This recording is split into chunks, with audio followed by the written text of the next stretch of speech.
ನನ್ನ ಹತ್ರ ಇರೋದು ಕೋಡಿಬೈಲ್ ಮಿಷನ್, ಅವನ ಹತ್ರ ಇರೋದು ಹಸ್ಕುಣ ಮಿಷನ್. ನಾನು ಹೇಳೋದ್ ನೋಡಿ ನಾವೇನ್ ರೇಸ್ ಇಡ್ತಾ ಇಲ್ಲ, ನಿಮ್ಗೂ ಇದೇ ತಗೊಳ್ಳಿ, ಚೆನ್ನಾಗ್ ಬರುತ್ತೆ ಅಂತ ಹೇಳ್ತಾ ಇದೀನಿ ಅಷ್ಟೇ. ಕರೆಕ್ಟ್ ಮಧ್ಯಾಹ್ನಕ್ಕೆ ರೋಪು ಮತ್ತೆ ಪೆಟ್ರೋಲ್ ಎರಡೂ ಖಾಲಿ ಆಯ್ತು. ಈಗ ಅದನ್ನೇ ತರೋಣ ಅಂತ ಹೋಗ್ತಾ ಇದೀವಿ. ಏನ್ ಅರ್ಥವೇ ಆಗ್ತಿಲ್ವೇ ಈ ಕೇಸು? 139ನೇ ವ್ಲಾಗಿಗೆ ಎಲ್ರಿಗೂ ನಮಸ್ಕಾರ. ನಾವಿವತ್ತು ಹೋಗ್ತಾ ಇರೋದು ಅಣ್ಣರ ಮನೆ ಕೆಲ್ಸಕ್ಕೆ. ಏನ್ ಕೆಲಸ ಅಂದ್ರೆ ಕಳೆ ಮಿಷನ್ ಹೊಡೆಯೋದಿದೆ, ಹಂಗಾಗಿ ನಾವಿಬ್ರು ಅವ್ರ ಮನೆಗೆ ಹೋಗ್ತಾ ಇದೀವಿ. ಕಳೆ ಮಿಷನ್ ಎರಡಿದಾವೆ, ಒಂದು ಬಟ್ಟೊಂದು, ಇನ್ನೊಂದು ಅಣ್ಣೋರ್ದು. ನನ್ನ ಮಿಷನ್ ಎಲ್ಲೋಯ್ತು ಅಂತ ನೀವು ಕೇಳ್ಬೋದು. ನನ್ನ ಮಿಷನ್ ಯಾವಾಗ್ಲೂ ರಿಪೇರಿನೇ, ಹಂಗಾಗಿ ಮನೇಲೆ ಇಟ್ಟು ಬಂದೆ. ಜೋಪಾನವಾಗಿ ನೋಡ್ಕೊಂತಾ ಇದೀನಿ ಅದನ್ನ. ಕಳೆ ಮಿಷನ್ ಏನೋ ಹೊಡಿಯಕ್ ಸ್ಟಾರ್ಟ್ ಮಾಡಿದ್ವಿ, ಒಂದ್ 4-5 ಲೈನ್ ಹೊಡೆದಿದ್ವಿ ಅಷ್ಟೇ. ಅಷ್ಟರೊಳಗೆ ಅಜ್ಜಿ ಚಾ ತಗೊಬಂದ್ರು. ಚಾ ಕೊಡ ಬೇಗ ಬಂದ ಕೂತ 5 ನಿಮಿಷ ಅಲ್ಲಿ ರೋಪಾಗ ಕೂತ ಬರೀ ಇದೇ ಆಯ್ತು.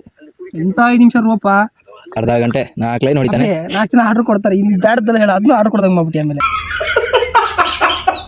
ಟೀ ಎಲ್ಲ ಕುಡ್ದಾತು. ಇನ್ನೇನ್ ಕೆಲಸ ಸ್ಟಾರ್ಟ್ ಮಾಡಿದೆ. ಇನ್ನೇನಿದ್ರು ಊಟಕ್ಕೆ ನಿಲ್ಸೋದು, ಅಲ್ಲಿ ತನಕ ನಿಲ್ಸಂಗಿಲ್ಲ.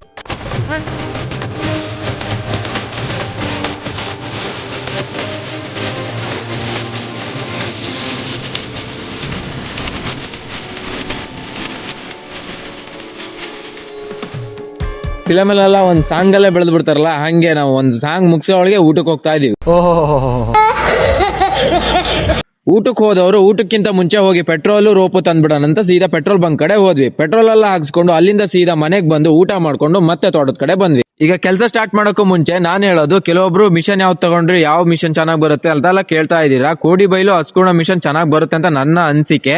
ನಿಮಗೆ ಯಾವ್ದು ಚೆನ್ನಾಗ್ ಬರುತ್ತೋ ಅದನ್ನೇ ತಗೊಳ್ರಿ, ಬೇರೆಯವ್ರ ಮಾತು ಕೇಳಕ್ ಹೋಗ್ಬೇಡ್ರಿ. ನಾನು ಏನಕ್ಕಪ್ಪ ಈ ಮಾತು ಹೇಳ್ದೆ ಅಂದ್ರೆ, ನಾವ್ ಹೇಳಿದ ಮಿಷನ್ ನೀವು ತಗೊಂಡು ಅದು 2 ದಿನಕ್ಕೆ ಎಕ್ಕುಟ್ಟು ಹೋದ್ರೆ ಆಮೇಲೆ ಇವ್ರ ಮಾತು ಕೇಳಿ ತಪ್ಪಾಗ್ಬಿಟ್ವಿ ಅಂತ ಅನ್ಕೋಬಾರ್ದಲ್ಲ, ಅದಕ್ಕೆ ಆ ಮಾತು ಹೇಳ್ದೆ. ಕಮೆಂಟ್ ಆಗ್ತವ್ರಿಗೆಲ್ಲ ಮಿಷನ್ ಬಗ್ಗೆ ಮಾಹಿತಿ ಸಿಕ್ತು ಅಂತ ಅನ್ಕೊಂಡಿದೀನಿ.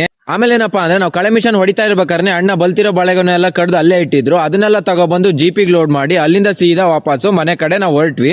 ಇವತ್ತಿನ ವ್ಲಾಗ್ ನ ಇಲ್ಲಿ ಬಂದು ಎಂಡ್ ಮಾಡ್ತಾ ಇದ್ನಿ. ಎಲ್ರು ಲೈಕ್ ಮಾಡಿ, ಶೇರ್ ಮಾಡಿ. ಎಲ್ರಿಗೂ ಬಾಯ್ ಬಾಯ್.